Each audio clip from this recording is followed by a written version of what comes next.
When Benjamin Franklin exited the Constitutional Convention, he was asked by a woman, "Sir, what have you given us?" His immediate response was, "A republic, ma'am, if you can keep it." Yet most Americans today have been persuaded that our nation's governmental system is a democracy and not a republic.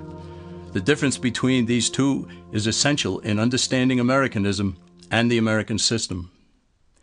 Before we discuss political systems, however, it's helpful to address the confusion that has been spread about the political spectrum. Many have been led to believe that the political spectrum places groups such as communists on the far left, fascists or dictators on the far right, and political moderates or centrists in the middle.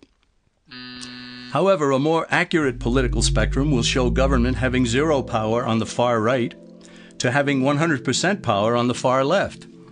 At the extreme right, there is no government. The extreme left features total government under such labels as communism, socialism, Nazism, fascism, princes, potentates, dictators, kings, any form of total government. Those who claim that Nazis and fascists are right-wing never define their terms. This amounts to spreading confusion. Toward the middle of the political spectrum can be found the type of government limited to its proper role of protecting the rights of the people. That's where the Constitution of the United States is. Those who advocate such a form of government are really constitutional moderates. So let's analyze the basic forms of government. They are monarchy or dictatorship ruled by one, oligarchy ruled by a few, democracy ruled by a majority, republic ruled by law, and anarchy, which is ruled by no one. In discussing these five, we'll see that they can be narrowed down to even fewer. Looking first at monarchy or dictatorship, this form of government doesn't really exist in the practical sense. It's always a group that puts one of its members up front. A king has his council of nobles or earls, and every dictator has his bureaucrats or commissars, the men behind the scenes.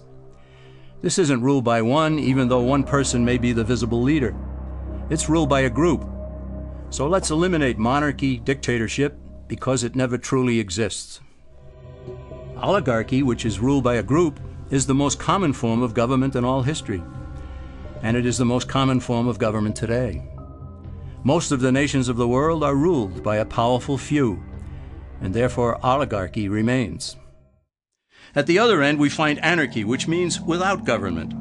Some people have looked over history and found that many of its worst crimes were committed by governments, so they decided that having no government might be a good idea. But this is a mistake, because as the ancient Greeks stated, without law there can be no freedom. Our founding fathers agreed and held that some amount of government is a necessary force in any civilized, orderly society. In a state of anarchy, however, everyone has to guard life, liberty, and property, and the lives of family members. Everyone must be armed, and movement is severely restricted because one's property has to be protected at all times. Civilized people have always hired someone to do the guarding, a sheriff, a police force, or some branch of government. Once law enforcement was in place, the people were freer. They could leave their property, work in the fields, and so on. In short, the proper amount of government makes everyone freer. There are some who advocate anarchy, however, not because they want no government, but because they don't like what they have. They use anarchy as a tool for revolutionary change. The condition of anarchy is very much like a vacuum where something rushes in to fill it. These calculating anarchists work to break down the existing government with rioting, killing, looting, and terrorism. Tragically, the people living in such chaos often go to those best able to put an end to it and beg them to take over and restore order. And who is best able to put an end to the chaos? The very people who started it. The anarchists who created the problem then create a government run by them, an oligarchy, where they have total power. This is exactly what happened in Russia that led to Lenin taking total power, and in Germany where Hitler's brown shirts created the chaos that brought him to power. But anarchy isn't a stable form of government. It's a quick transition from something that exists to something desired by the power-hungry.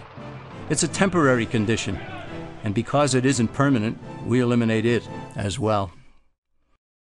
The word democracy comes from two Greek words, demos, meaning people, and kratein, meaning to rule. Democracy, therefore, means the rule of the people, majority rule. This, of course, sounds good, but suppose the majority decides to take away one's home, or business, or children. Obviously, there has to be a limit. The flaw in democracy is that the majority isn't restrained.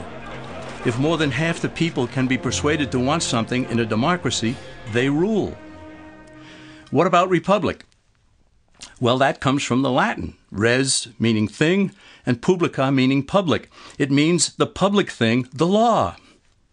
A true republic is one where the government is limited by law, leaving the people alone.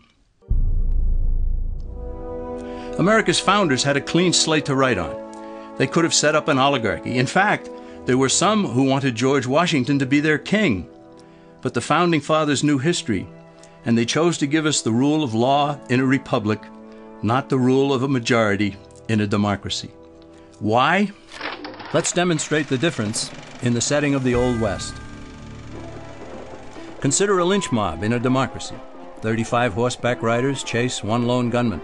They catch him, and they vote 35-1 to hang him. Democracy has triumphed, and there's one less gunman to contend with. Now consider the same scenario in a republic. The 35 horseback riders catch the gunman and vote 35-1 to hang him. But the sheriff arrives, and he says, "You can't kill him. He's got his right to a fair trial." So they take the gunman back to town.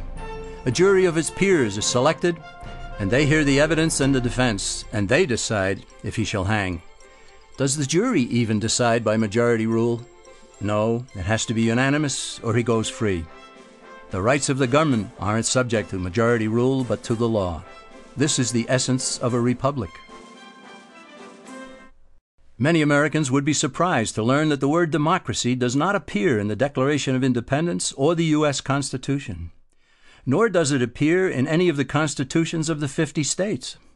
The founders did everything they could to keep us from having a democracy.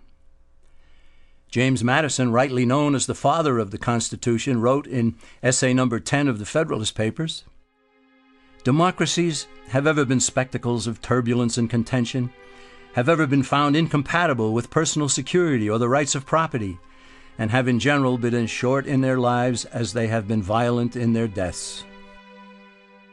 Alexander Hamilton agreed, and he stated, "We are a republican government. Real liberty is never found in despotism or in the extremes of democracy." Samuel Adams, a signer of the Declaration of Independence, stated, "Democracy never lasts long. It soon wastes, exhausts, and murders itself."